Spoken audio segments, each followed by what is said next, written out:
But while they've been playing up the idea of an invasion at the southern border to the public, they're also well aware that any sort of suspension of habeas corpus for immigrant detainees, which, to be clear, is already happening in actuality, even if the government hasn't declared an explicit suspension of habeas. If you send immigrants to CCOT in El Salvador without due process, there is no recourse for them to seek habeas relief from down there. So let's not pretend that this isn't already happening in practice. But the Trump team also knows that no official suspension of habeas would be upheld by the Supreme Court, even one as conservative as this one. No one would legally define what's happening at the border as an invasion as it is understood in that clause of the Constitution. And Trump's team knows this. And so by also eroding the trust in the courts, by questioning their holdings at every turn, by accusing any judge or justice making holdings against them of being radical liberals and communists, they are attempting to steep their deeply illegal, deeply unconstitutional actions in fake legal reasoning,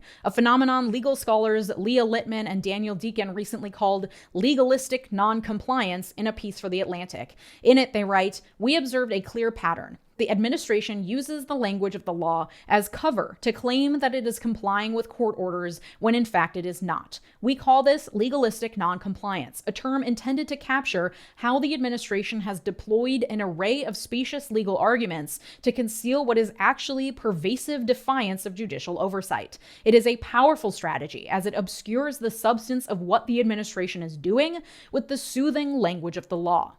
By convincing the public that, one, there is a dramatic and dangerous invasion of terrorists at the southern border, and two, that any judge who rules against them is simply a far-left communist plant who hates America, the Trump administration is then able to couch its practice of spiriting away immigrant detainees in the night to foreign countries, of putting people on planes faster than they can obtain legal relief, of outright denying due process rights guaranteed to people, yes, even non-citizens, under the Constitution.